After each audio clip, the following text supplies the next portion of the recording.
오늘 설교자를 소개하도록 하겠습니다.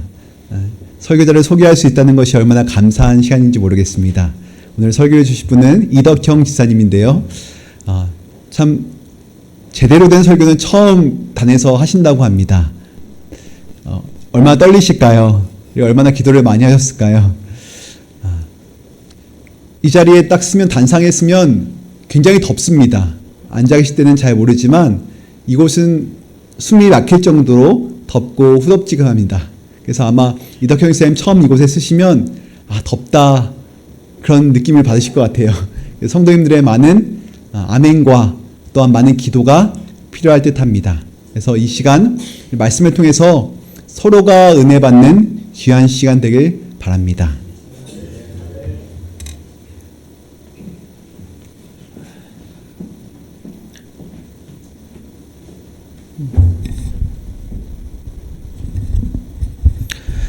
안녕하십니까? 잘 들리시나요? 오늘 마이크 테스트도 경험하는 걸로 알고 있습니다.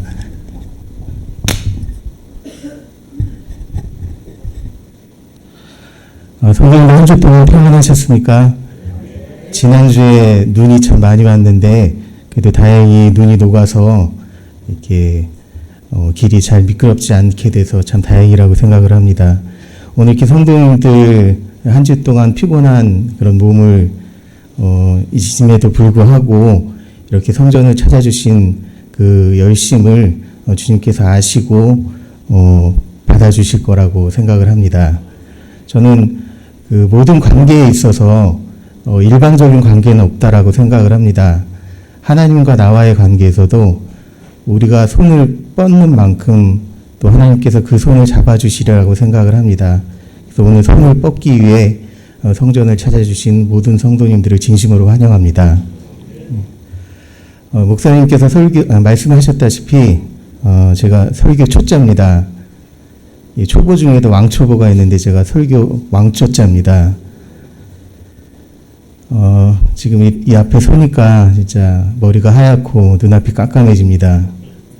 그래도 이렇게 단에 올라오니까 이렇게 새로운 사실을 하나 깨닫게 됐어요. 이렇게 단에 올라오니까 성도님들의 얼굴 하나하나가 너무 잘 보입니다. 그래서 앞으로 저희 목사님 설교하실 때 절대 졸지 말아야겠다는 그런 다짐을 하게 됐습니다. 이게 목사님이 이렇게 제가 좋은 모습을 보고 정신 차리라고 설교하라고 하신 것 같습니다. 오늘 또 조시는 분은 조심하십시오. 목사님께서 설교 배정하실 겁니다. 이제 말씀을 이제 시작하도록 하겠습니다. 저는 오늘 시편에 대해서 여러분께 설교를 하고자 합니다. 다 아시다시피 시편은 이번 주 교과에 공부해야 할 책이기도 합니다. 제가 공부를 잘 안 하는데 올해 들어서 이제 교과 공부를 시작하면서 시편이라는 책자에 대해서 너무 큰 관심이 생겼어요. 그래서 이 시편을 공부를 좀 잘 해봐야겠다라는 생각에서 이제 교과 책도 있지만 이 시편을 공부할 때 도움이 될 만한 그런 뭔가 좋은 참고서 같은 책이 없을까라고 생각을 해서 찾아보아서 하나의 책을 여러분께 먼저 소개를 시켜드리고자 합니다. 신기훈 목사님의 시편 강해 참으로 행복하려거든이라는 책자입니다. 2007년에 나온 책자인데요. 이 책 혹시 가지고 계신 분 있으실까요? 신명하 장로님 갖고 계시는군요. 이 책은 신기훈 목사님이 쓰신 겁니다. 신기훈 목사님 다 아시겠지만 이제 모르시는 분들도 있으실 테니까 잠깐 소개를 시켜드리자면 이전에 한국연합회 연합회장님을 역임하셨고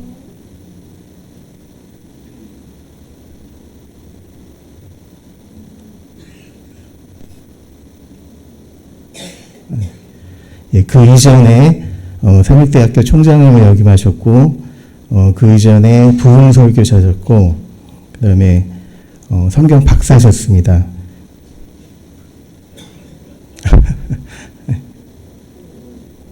왜 이럴까요?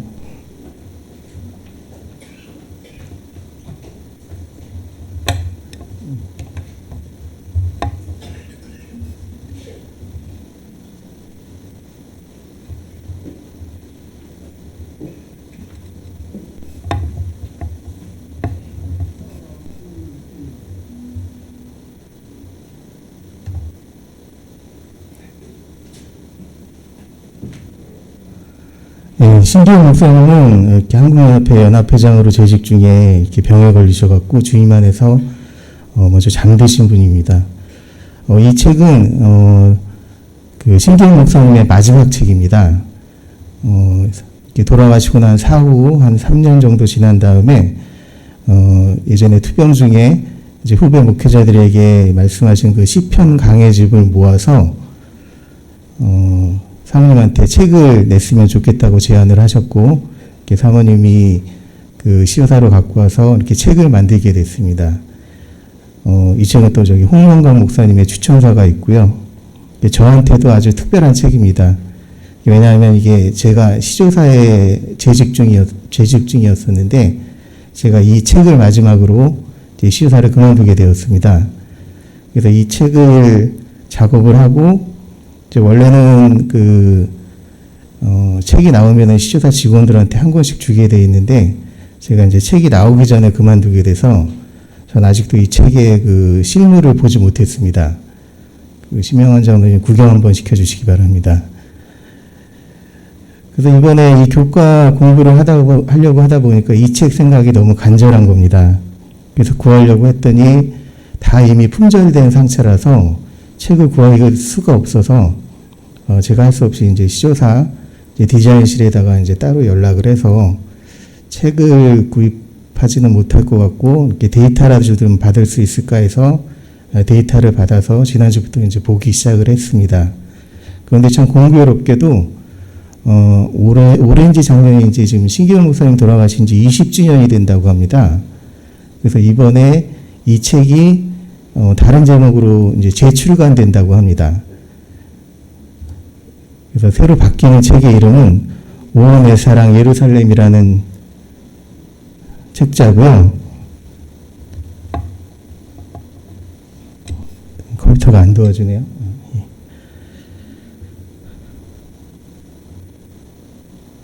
책의 내용이 너무 좋습니다.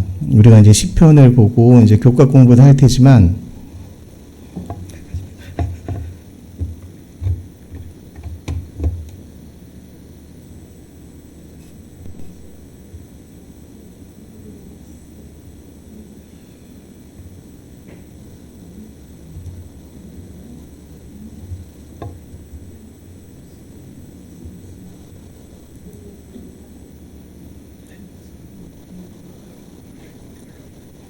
예.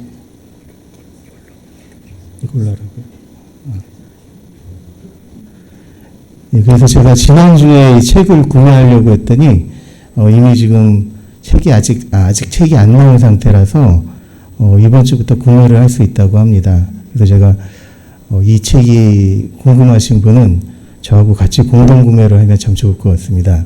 예배 끝나고 저한테 말씀하시면은, 같이 책을 공동 구매하면 참 좋을 것 같습니다. 이렇게 얘기하니까 제가 시조사 신간사적 홍보하려고 나온 것 같은데요. 오해하지 마시고요. 책값은 2만 원입니다. 그리고 지금 김기곤 목사님 그 시편 강해집도 나와 있다고 합니다.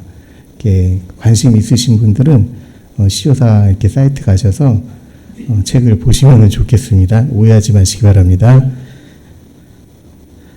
그래서 저는 오늘 이 신기현 목사님의 이 책자를 바탕으로 해서 우리가 시편을 읽어야 될 그런 여러 가지 이유 중에서 특별히 시편 1편과 3편 그리고 22편을 통해서 시편을 읽어야 되는 이유에 대해서 여러분과 함께 말씀을 나누고자 합니다. 먼저 시편 1편입니다. 이 책 제목은 참으로 행복하려거든이라는 제목으로 나와 있습니다.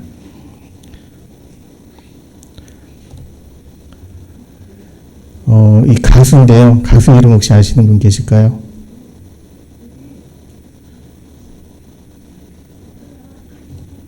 자이언티라는 가수입니다. 이 자이언티라는 가수가 2014년에 양화대교라는 노래를 발표합니다. 한지영 집사님 너무 좋아하십니다. 이 노래는 가족 간의 사랑을 다룬 노래인데 이제 왜 양화대교라고 했냐면 가수의 아버지가 택시 운전을 하셨다고 합니다. 그래서 저녁마다 이렇게 아빠한테 전화를 해서 아빠 어디야? 어디쯤이야? 그러면 양화대교 지나고 있어. 그 다음날에 또 아빠 어디쯤이야? 그럼 양화대교 근처에 와 있어. 그래서 항상 아들이 전화를 하면 양화대교 근처에 있다라고 해서 이 제목을 양화대교라고 했다고 합니다. 이 가사 제목을 보면 엄마 아빠 두 누나 나는 막둥이 귀염둥이 그날의 나를 기억하네 행복하자 우리 행복하자 아프지 말고 라는 가사가 있습니다. 이 우리 행복하자 아프지 말고 라는 이 가사가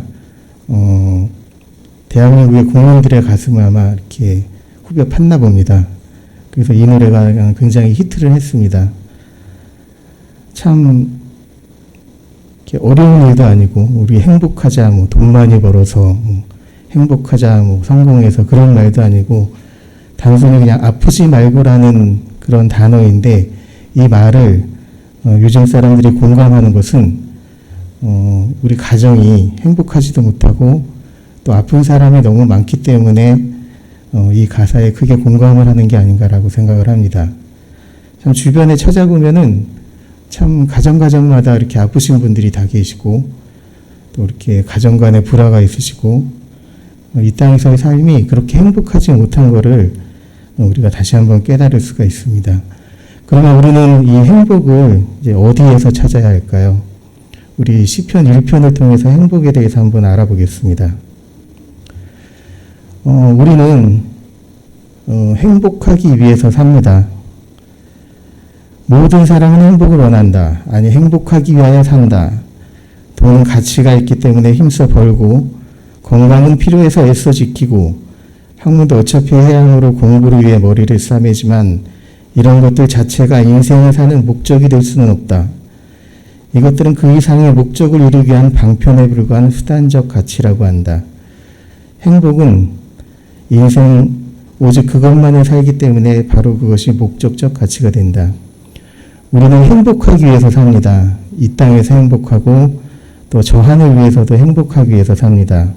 행복하기 위해서 열심히 공부하고 좋은 대학에 가고 또 행복하기 위해서 열심히 일을 해서 돈을 벌고 또 행복하기 위해서 교회를 다닙니다. 또 행복하기 위해서 맛있는 음식을 먹고 또 행복하기 위해 여행을 다니고 또 행복하기 위해서 가정을 꾸립니다. 이 땅에서의 행복도 바라고 또 저 하늘에서의 행복도 바라는 사람이 바로 우리 그리스도인들입니다. 시편 1편의 첫 번째 단어가 복 있는 사람이라는 단어입니다. 이 히브리어로 아시레 하이시라고 하고요. 이것은 이제 신라곤의 행복을 사무치게 그리워하며 끊임없는 가시밭길 인생길을 걸어가는 모두를 향하는 하나님의 간절한 행복으로의 초청이라고 말씀하고 계십니다. 하나님께서는 행복을 시편 저 뒤쪽에 두지 않으셨습니다. 바로 시편 1편 1절에서부터 바로 행복에 대해서 말씀을 하고 계십니다. 시편 1편입니다. 너무 잘 아시는 말씀이시죠. 복 있는 사람은 악인의 꾀를 쫓지 아니하며 죄인의 길에 서지 아니하며 오만한 자리에 앉지 아니하고 여기서 복 있는 사람에게서 복은 어떤 복을 얘기하는 것일까요? 이렇게 돈 많이 버는 재물복을 말하는 걸까요? 아니면은 이렇게 하는 것마다 이렇게 사업이 성공하는 그런 복을 말하는 걸까요? 성경 주석에는 이 복에 대해서 이렇게 말씀하고 계십니다.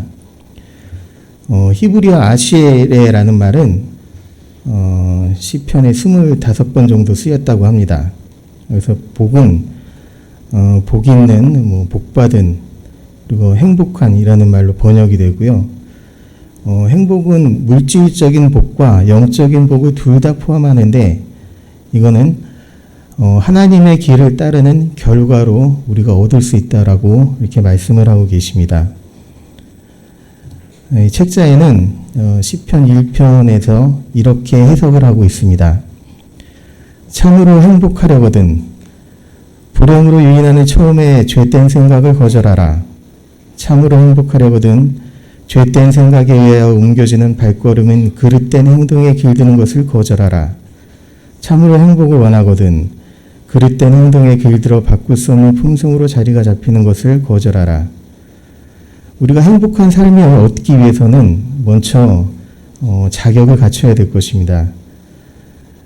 악인의 꾀, 죄인의 길, 오만한 자리를 멀리하고 또 우리의 죄된 생각과 행동, 품성을 자리 잡는 것을 거절하라고 시편은 말하고 있습니다. 우리가 하나님한테 아무리 행복하게 해주시옵소라고 기도를 해도 이런 자격을 갖추지 않으면 우리는 행복할 수가 없을 것입니다. 2절에 보면 행복을 위한 조건이 하나 더 있습니다. 오직 여호와의 율법을 즐거워하여 그 율법을 취하러 묵상하는 자로다. 앞에서 행복을 얻기 위해서 하지 말아야 될 행동에 대해서 말씀을 하셨다면 이번에는 해야 할 행동에 대해서 말씀을 하고 계십니다. 율법을 즐거워하고 취하러 묵상해야 한다라고 말씀하십니다. 율법이 무엇일까요? 바로 하나님께서 우리에게 주신 계명과 성경 말씀일 것입니다. 행복으로 가는 길은 정해져 있습니다. 기차는 아무리 좁아도 철로 위에 있을 때 기차가 다닐 수가 있고 또 비행기는 하늘이 아무리 넓어도 항로를 따라 갈 때 안전하고 또 자동차는 도로 위를 달릴 때 목적지에 이르게 되듯이 오직 여호와의 율법을 즐거워하며 그 율법을 취하러 묵상할 때 우리는 행복을 경험할 수 있게 됩니다. 율법은 우리가 행복으로 가는 길에 도로 같은 거라고 생각하시면 될 것 같습니다. 다음은 3절을 보겠습니다. 저는 시냇가에 심은 나무가 시절을 쫓아 과실을 맺으며 그 잎사귀가 마르지 아니함 같으니 그 행사가 다 형통하리로다. 이렇게 율법으로 닦여진 이 길을 들어서면은 우리를 막는 것은 아무것도 없을 것입니다. 시냇가 근처에 심겨진 나무는 그 뿌리가 시냇가에로 뻗쳐져 있어서 충분한 물을 공급을 받고 풍성한 열매와 또 마르지 않는 잎사귀를 가지는 것처럼 우리가 행복하고 또 그 만사가 다 형통하게 될 것입니다. 그러면 우리가 이제 행복에 이르는 길을 또 알아봤는데요. 행복에 이르는 길은 이제 생각보다 간단합니다. 불행한 길로 가지 않으면 우리는 행복한 길로 가게 되는 것입니다. 불행으로 가는 길은 어떻게 될까요? 4절부터 6절에 시편에서 말씀을 하고 계십니다. 악인은 그렇지 않으며 오직 바람에 나는 겨와 같도다. 그러므로 악인이 심판에 견디지 못하며 죄인이 의인의 회중에 들지 못하리로다. 대저 의인의 길은 여호와께서 인정하시나 악인의 길은 망하리로다. 행복하지 못한 길의 결말은 망하리라고 하나님께서 말씀하고 계십니다. 지금 우리는 행복한 길과 불행의 길, 그 사이의 갈림길 위에서 서 있습니다. 어떤 길을 가야지 될까요? 우리는 지금 선택을 해야 합니다. 영원한 갈림길, 가을날 타작마당에서 집행되는 영원한 심판을 눈여겨본 적이 있는가? 알곡과 쭉정이 거두어지는 나달과 바람에 불려가는 겨의 영원한 운명을 주시해 보았는가? 인간은 자신의 꾀로 스스로 색한 인생길을 본능의 바람이 부는 대로 어지럽게 살아간 왕교의 껍데기 인생과 하나님의 말씀에서 이성의 도를 찾아 정로를 따라 가지런히 살아간 알곡의 알찬 인생의 영원한 갈림길의 운명이다. 여기에 그 판결문이 적혀 있다. 요즘 사람들은 참 자유를 많이 외칩니다. 젊은 사람도 자유를 외치고 나이 드신 분도 자유를 외칩니다. 요즘 사람들이 외치는 자유는 틀에 박힌 삶을 살지 않고 본능대로 살고 싶다는 몸부림입니다. 먹고 싶은 대로 먹고, 놀고 싶은 대로 놀고, 가고 싶은 대로 가는 길. 이런 본능대로 살아가는 그런 길은 왕교의 껍데기 인생이라고 말할 수 있습니다. 이제 선택을 해야 됩니다. 어떤 길로 가야 할 것인가. 지금 우리가 그렇게 행복하지도 않고 불행하지도 않은 그런 어중간한 삶을 유지하기에는 이제 우리에게 남겨진 시간이 얼마 남지 않았습니다. 성도 여러분, 참 행복한 삶을 살고 싶으십니까?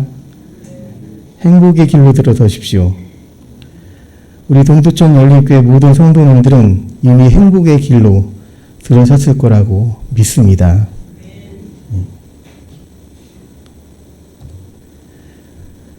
이제 두 번째 시편을 살펴보겠습니다. 시편 3편입니다. 시편 3편은 다윗의 시입니다. 좀 전에 우리가 이제 행복의 길에 들어서면은 만사가 형통하리라고 했는데 하나님의 사람들의 삶을 보면 괴롭고 슬플 때가 있습니다. 그런 상황이 우리의 죄로 인해서 그럴 수도 있고 성경에 나와 있는 것처럼 하나님의 큰 계획에 의해서 시련을 겪을 수도 있습니다. 요셉이 그렇고 또 모세가 그렇고 욥이 그렇고 다윗이 그랬습니다. 그리고 시편에서는 그 슬픈 감정을 적나라하게 묘사한 탄식의 시가 참으로 많습니다. 그 시편 3편을 통해서 우리가 그 탄식을 어떻게 찬송으로 바꾸었는지 살펴보도록 하겠습니다. 교과책에 나와 있는 내용인데요. 시편의 헤브리어 본명은 테힐림이라고 합니다. 이 말은 찬양들이라는 뜻이고요. 찬양하다라는 뜻의 동사 할랄에서 나온 말로 우리가 많이 얘기하는 할렐루야, 여호와를 찬양하라, 이 말과 어원을 같이 하고 있습니다. 말하자면 시편은 오늘날 우리가 보는 찬미가와 같은 책입니다. 시편은 여호와를 찬양하는 할렐루야 책입니다. 그런데 시편을 자세히 살펴보면은 하나님께 드리는 찬양의 시보다 개인과 백성의 슬픔, 괴로움, 또 불평과 낭망 등을 표현한 그런 탄식의 시가 더 많이 실려 있습니다. 시편은 찬양의 책이라기보다는 오히려 탄식의 책이 아닌가 그런 의구심을 갖게 합니다. 시편 3편을 한번 읽어보도록 하겠습니다. 다 같이 읽으실까요? 네, 다 같이 읽어보겠습니다. 시작. 여호와여, 나의 대적이 어찌 그리 많은지요. 일어나 나를 치는 자가 많으니이다. 많은 사람이 나를 대적하여 말하기를 그는 하나님께 구원을 받지 못한다 하나이다. 여호와여, 주는 나의 방패시요 나의 영광이시요 나의 머리를 드시는 자신이다. 내가 나의 목소리로 여호와께 부르짖으니 그의 성산에도 응답하시는도다. 내가 누워 자고 깨었으니 여호와께서 나를 붙드심이로다. 천만인이 나를 에워싸 진친다 하여도 나는 두려워하지 아니하리라. 여호와여, 일어나소서. 나의 하나님이여, 나를 구원하소서.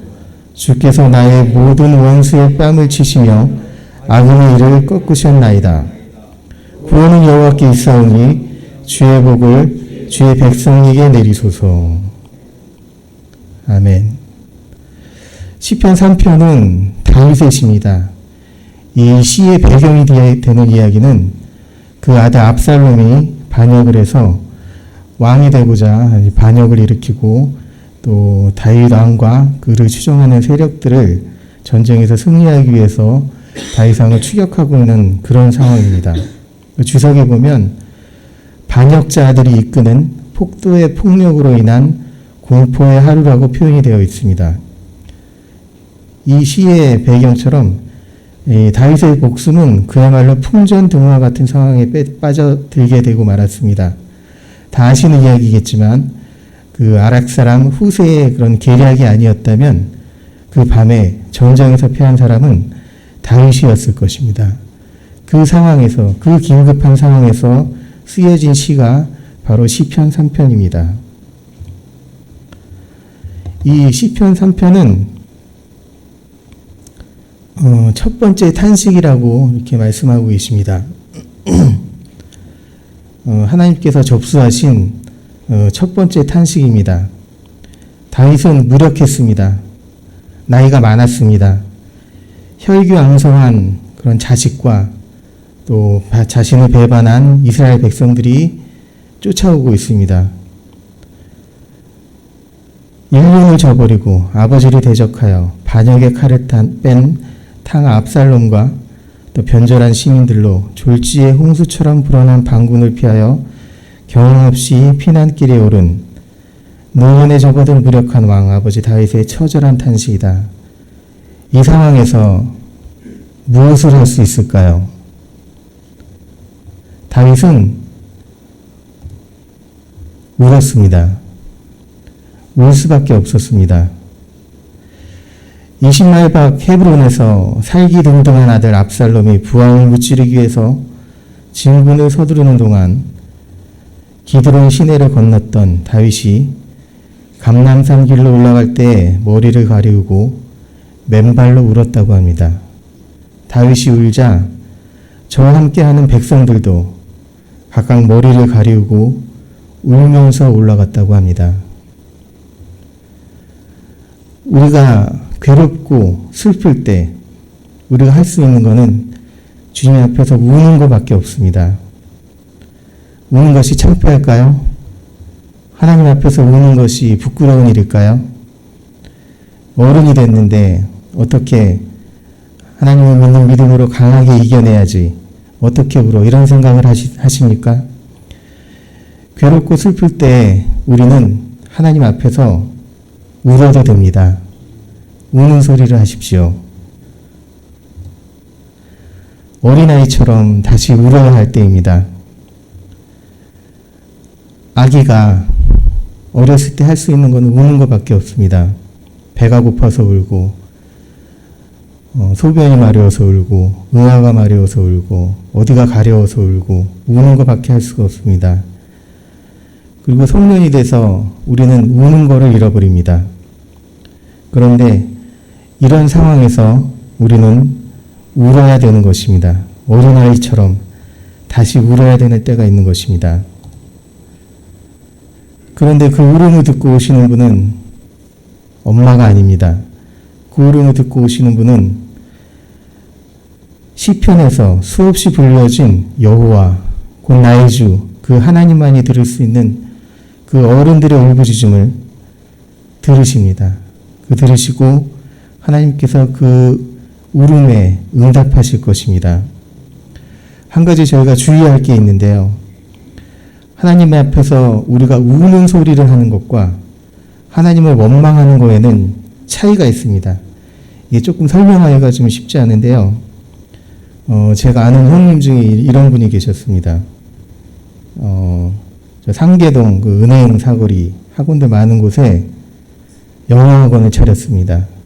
그런데 차릴 때 무슨 얘기를 했냐면, 이렇게 부인의 먼 친척이 아는 사람이 스님이 계신데 앞을 잘 본답니다. 사주를 잘 보고. 그래서 그 사람이 얘기하기를 거기다가 영어학원을 차리면 잘 될 거라고 얘기를 해서 신이 나서 거기다가 영어학원을 차렸습니다. 어떻게 됐을까요? 망했습니다. 망해서 그 다음에 이제 저를 만났는데 그 형님이 이런 얘기를 하는 겁니다. 하나님 저에게 왜 이런 시련을 주십니까? 시작할 때는 스님의 말을 듣고 망하고 나니까 하나님을 원망합니다. 이렇게 하나님을 원망하는 것과 우리가 괴롭고 힘들 때 하나님께 울부짖는 소리를 분명하게 구분을 하시기 바랍니다. 하나님을 원망하는 것은 우리의 우는 소리와 분명한 차이가 있습니다. 시편 3편 3절과 4절을 다시 한번 읽겠습니다. 여호와여 주는 나의 방패시오 나의 영광이시오 나의 머리를 드시는 자니이다. 내가 나의 목소리로 여호와께 부르짖으니 그 성산에서 응답하시는도다. 우는 소리가 끝이 났습니다. 이 우는 소리를 하나님 앞에 고백을 하고 나면 가슴이 후련해집니다. 이렇게 시작된 불평과 원망은 그것을 낱낱이 이해하고 분명히 들어주실 하나님의 계심을 자각하면서 신뢰의 고백으로 바뀌고 어느 사이에 탄식은 그치고 모든 것을 해결해 주실 하나님께 도움을 간구하는 간절한 탄원으로 바뀌어집니다. 이렇게 실컷 마음을 하나님께 토하고 나면 갑자기 근심과 불안이 사라지고 가슴이 후련해지고 심령은 독수리의 날개를 단 듯 짙은 구름을 뚫고 치솟게 될 것입니다. 괴롭고 슬플 때 하나님을 의지하십시오. 그러면 여러분의 탄식이 희망으로 변하고 찬양이 될 것입니다. 절망 앞에 무릎 꿇지 말고 스스로 하려 하지 말고 아무것도 할 수 있는 것이 없다고 생각될 때 하나님께 구하십시오. 어린아이처럼 하나님께 우는 소리를 하십시오.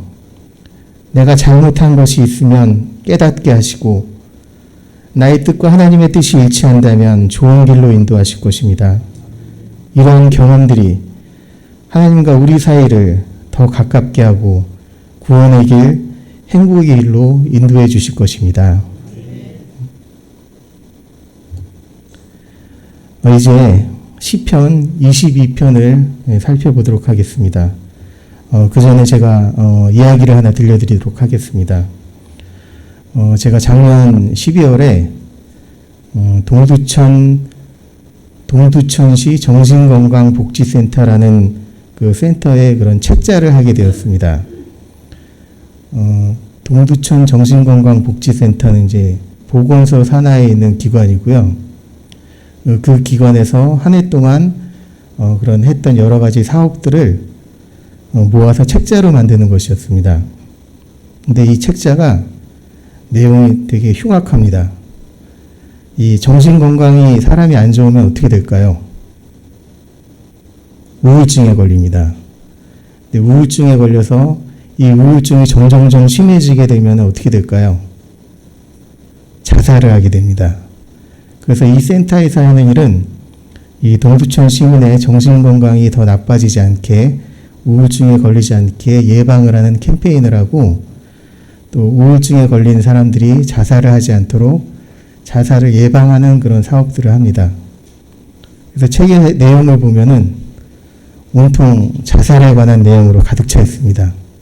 2023년에 동두천시에서 몇 명이 자살을 했는가? 경기도에서는 몇 명이 자살을 했는가? 대한민국에서는 몇 명이 자살을 했는가? 그런 통계들이 있습니다. 그리고 10대에서는 몇 명이 자살했는가? 20대에서는 몇 명이 자살했는가? 연령별로 구분이 되어 있습니다. 그리고 자살은 어떻게 했는가? 투신 자살을 했는가? 음독 자살을 했는가? 또 여러 가지 어떤 기타 자살을 했는가? 또 자살을 집에서 했는가? 밖에서 했는가? 참 보기 힘든 그런 내용들이 그 책에 가득했습니다. 그 책을 제가 한 2주 동안 작업을 했는데요. 그 책을 작업하는 동안 제가 우울증에 걸리는 줄 알았습니다. 그래서 책을 이제 초안을 작업하고 이제 담당자들을 만나서 이 정신건강복지센터 책자를 작업하면서 제가 정신건강이 너무 안 좋아졌습니다라고 얘기를 했더니 웃으시더라고요. 제가 왜 이런 말씀을 드리냐면은 시편 22편에는 십자가가 나와 있습니다. 고난의 십자가가 나와 있습니다. 예수님께서 우리의 죄를 인해서 십자가에서 달려 돌아가시고 고통을 당하신 사실은 맞습니다. 그 정신건강복지센터에서 나온 책은 자살을 위해서 자세하게 내용한 책이 아닙니다. 그 책자에는 그 자살을 예방하기 위해서 각종 여러 가지 했던 활동들에 대해서 그 책자는 설명하고 있습니다. 우울증에 걸린 사람들을 여러 가지 활동을 통해서 만들기도 하고 노래도 하고 또 소풍도 다니고 여행도 가고 캠페인도 하고 그래서 자살을 예방하기 위해서 만들어진 책자입니다. 근데 그 내용이 너무 충격적이다 보니까 저는 온통 그 책을 생각하면서 자살만 생각하게 되었습니다. 우리가 십자가를 바라보는 시선이 그런 건 아닌가라는 생각을 하게 되었습니다. 십자가는 물론 예수님께서 피를 흘리시고 고통을 당하시고 눈물을 흘리시고 괴로운 그런 고난의 십자가지만 십자가는 예언의 성취이고 하나님께서 우리를 구원해 주시겠다는 약속이 이루어진 것이고 또 예수님께서 죄로부터 승리하신 승리의 십자가입니다. 이 시편 22편에는 고난당하신 그 예수님의 상황이 아주 적나라하게 잘 나와 있습니다. 이 시편의 내용을 보시면서 그런 고난보다는 예언이 성취된 그 사실을 다시 한번 기억하게 되시기를 바랍니다. 시편 22편 1절부터 한번 읽어보겠습니다. 내 하나님이여 내 하나님이여 어찌 나를 버리셨나이까 어찌 나를 멀리하여 돕지 아니하옵시며 내 신음하는 소리를 듣지 아니하시나이까 내 하나님이여 내가 낮에도 부르짖고 밤에도 잠잠치 아니하오나 응답하지 아니하시나이다. 나는 벌레요 사람이 아니라 사람의 회방거리요 백성의 조롱거리이다. 잠깐 말씀을 드리면 이 시편 22편은 다윗이 쓴 글입니다. 지금 이 글을 읽으시면서 이 글을 쓴 사람이 다윗이 아니고 예수님이라고 생각을 하시면서 다시 한번 또 읽어보시겠습니다. 나를 보는 자는 다 비웃으며 입술을 삐죽이고 말하되 저가 여호와께 의탁하니 구원하실걸 저를 기뻐하시니 건지실걸 하나이다. 14절입니다. 나는 물같이 쏟아졌으며 내 모든 뼈는 어그러졌으며 내 마음은 총리 같아서 내 속에서 녹았으며 내 힘이 말라질 질그릇 조각 같고 내 혀가 이틀에 붙었나이다. 개들이 나를 에워쌌으며 악한 무리가 나를 둘러 내 수족을 찔렀나이다. 내가 내 모든 뼈를 셀 수 있나이다. 저희가 나를 주목하여 보고 내 겉옷을 나누고 속옷을 제비 뽑나이다. 여호와여 멀리하지 마옵소서. 나의 힘이시여 속히 나를 도우소서. 이 시편은 다윗이 쓴 글인데 마치 다윗이 타임머신을 타고 십자가의 그 사건 속에 옆에서 이렇게 보면서 쓴 그런 시 같지 않으십니까? 시편 1편은 내 하나님이여 나를 어찌하여 버리시나니 특별히 실제로 예수님께서 십자가에서 하신 말씀입니다. 다윗은 다 아시다시피 예수님의 먼 손조입니다. 그 기나긴 시간을 거쳐서 예수님께서 당하실 고난과 고통을 이렇게 정확하게 묘사한 이런 글을 뭐라고 합니까? 예언이라고 합니다. 고난의 사람 다윗이 표상적인 메시아로 등장하는 대표적인 메시아 시편입니다. 시편 22편은 십자가에서 사경을 헤매며 신비한 고난을 당하는 메시아의 모습을 복음서보다 더 생생하게 묘사하고 있는 순환의 시편 혹은 십자가의 시편이라고 말합니다.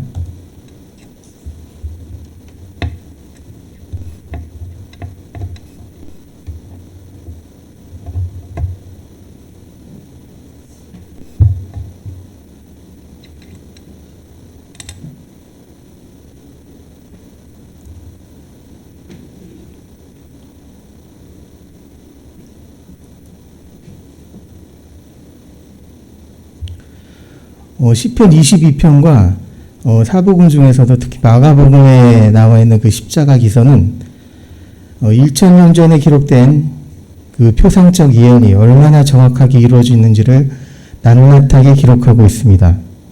예수님께서 누가복음 24장 45절에 이런 말씀을 하셨습니다. 시편에 나를 가리켜 기록된 모든 것이 이루어져야 하리라. 한 말이 이것이라. 이 말씀을 들을 때 우리는 예수님의 말씀을 확증할 수밖에 없습니다. 옛날 시편은 할렐루야 책입니다. 찬양의 책입니다. 오늘날 우리가 보는 찬미가입니다. 그런데 이 찬미가가 성경에 포함된 가장 큰 이유는 바로 성취대 예언이 포함되어 있기 때문입니다. 시편 22편과 마가복음 15장을 비교해 보면 얼마나 정확하게 내용이 일치하는지 우리가 알 수 있습니다. 악인들에게 에워싸이고 또 십자가에 손과 발에 못이 박히고 또 옷을 제비 뽑아 나누고 또 예수님을 비웃고 놀리는 말들, 또 그 심한 갈증과 또 신포도주를 제공하고 또 어찌하여 나를 버리셨나이까 이 말씀을 하시고 또 다 이루었다라는 선언을 하시고 마침내 죽음과 침묵으로 전환되는 그 모든 과정이 소름 끼치도록 닮아 있습니다. 이 신약 성경에는 구약 성경의 내용이 인용되고 있는데요. 한 360회쯤 인용이 되고 있다고 합니다. 그 중에 한 3분의 1 정도가 시편에서 골고루 인용되고 있고요. 그 신약 성경의 그런 대부분인 한 24권 정도에서 널리 분포되고 있습니다. 이런 시편의 그런 예언의 말씀들을 우리가 어찌 믿지 않을 수 있겠습니까? 우리 죄를 인하여 십자가의 고통을 당하신 것은 분명한 사실입니다. 예수님은 우리가 십자가의 고통, 그 피를 기억하기보다는 구약 성경과 또 시편을 통해 기록된 예언의 성취, 십자가의 승리, 그리고 구원의 약속을 잊지 않기를 바라실 것입니다.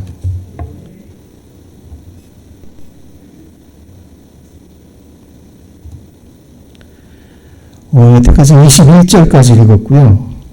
22절부터는 21절까지 십자가의 고난을 묘사했다면 22절부터는 이 증거로 인한 하나님의 놀라운 능력에 대한 찬양이 시작이 됩니다. 왜냐하면 약속이 성취되었기 때문입니다. 내가 주의 이름을 형제에게 선포하고 회중에서 주를 찬송하리이다. 여호와를 두려워하는 너희여 그를 찬송할지어다. 야곱의 모든 자손이여 그에게 영광을 돌릴지어다. 땅의 모든 끝이 여호와를 기억하고 돌아오며 열방의 모든 족속이 주의 앞에 경배하리니 후손이 그를 봉사할 것이요 대대의 주를 전할 것이며 와서 그 공의를 장차 날 백성에게 전하며 주께서 이를 행하셨다 할 것이로다. 이 공의를 장차 날 백성에게 전하고 우리만 이 사실을 알 게 아니고 또 우리만 이 주님을 찬양하는 것으로는 부족합니다. 후세에 이르기까지 영원한 하나님의 공의를 선포한다고 되어 있습니다. 후반부인 22절이 시작되면서 갑작스러운 함성이 오릅니다.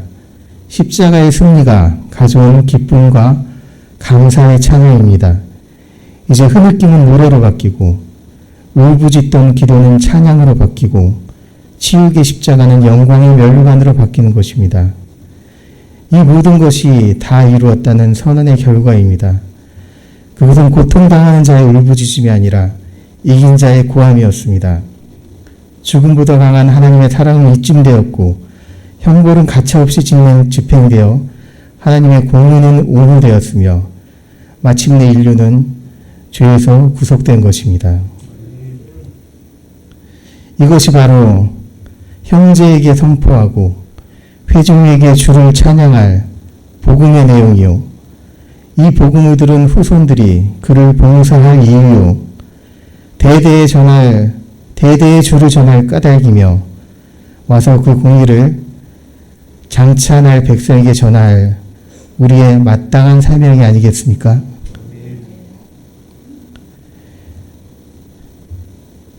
오늘 우리는 시편 3편을 통해서 3가지 이유에 대해서 알아보았습니다. 시편 1편은 우리가 행복에 이르는 그 길을 가르쳐주고 있습니다. 시편 3편은 괴롭고 슬플 때 이길 방법에 대해서 알려주고 있습니다. 시편 22편에는 십자가의 예언의 성취가 기록되어 있습니다. 이제 또 내일부터 우리는 교과를 통해서 시편에 대해서 더 자세하게 공부를 하게 될 것입니다.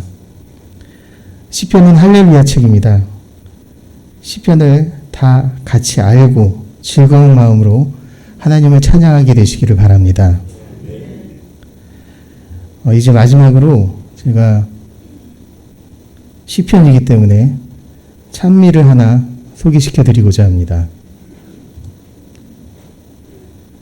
영어로 Turn Your Eyes Upon Jesus라는 책인데요. 조금 이따 틀어주시면 안 될까요? 이 노래는 찬미가인데요. 찬미가 몇 장인지 혹시 아실까요?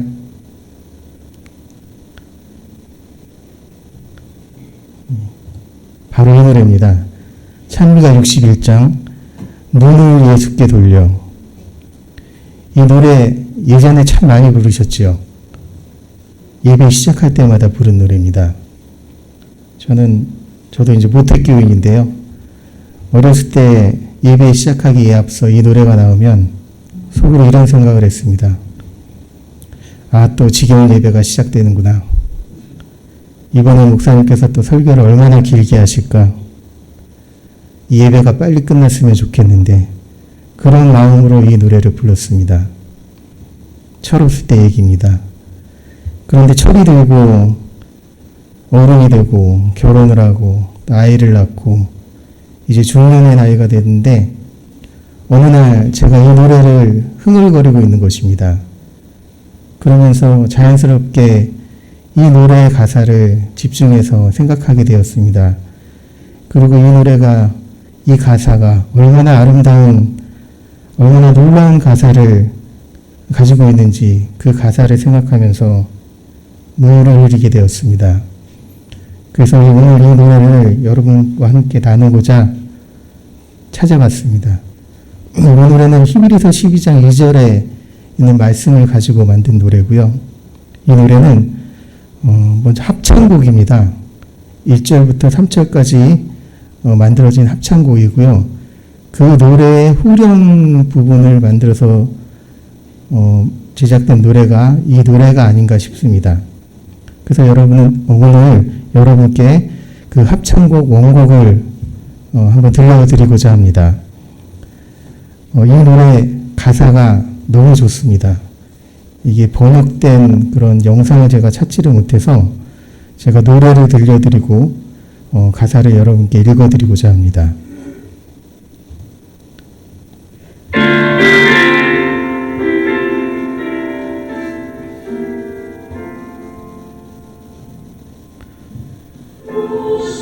오늘나 당신은 지치고 고생합니까?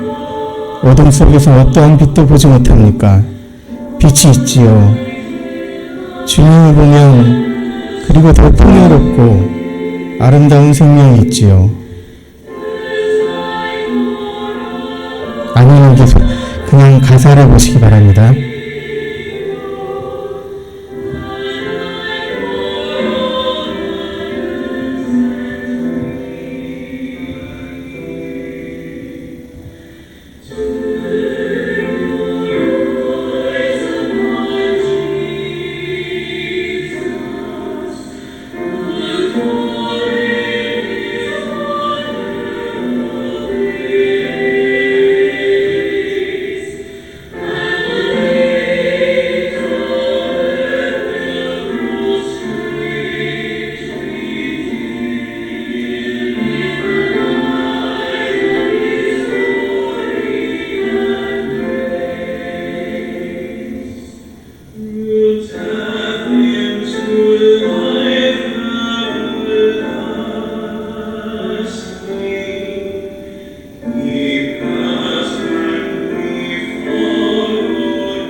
모든 손을 예수님께로 돌리십시오.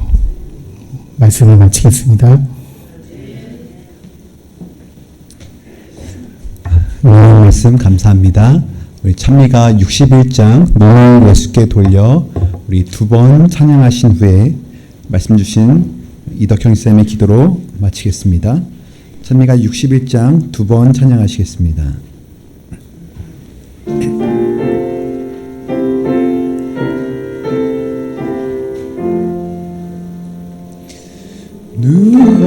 눈을 예수께 돌려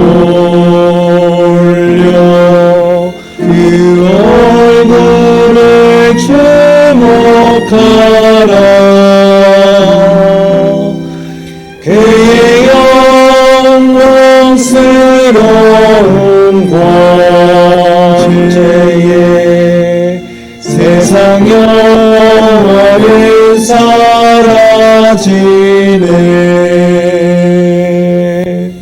눈이 예수께 돌려 그 얼굴에 주목하라.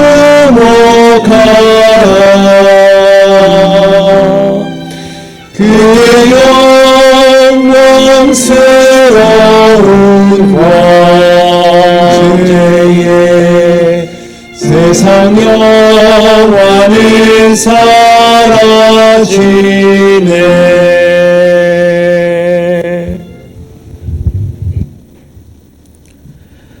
하나님 하나님 아버지, 우리가 눈을 들어 주님을 바라봅니다. 주님의 빛난 광채에 세상의 모든 것들을 버리고 주님을 바라봅니다. 온 우주를 경영하시고 우리에게 구원의 길을 열어주시는 주님의 은혜와 영광을 감사하고 찬양합니다. 이 땅에서의 삶을 인도하시고 돌보시는 주님, 우리의 행복이 저 하늘까지 이어지기를 바랍니다. 우리가 죄인의 길에 서지 아니하고 율법을 주하로 묵상하는 신실한 백성이 되기를 원합니다. 주님 인도하여 주옵소서. 우리가 괴롭고 슬플 때 이겨낼 힘을 주시고 승리하게 하여 주시옵소서. 우리는 주님의 십자가의 증거를 가진 사람들입니다. 이 복음이 전하여지도록 지혜를 주시고 능력을 주시옵소서. 여기 모인 백성들의 열심을 주님께서 아시겠사오니 그 손을 잡아주시고 위로하여 주시고 축복하여 주시옵소서.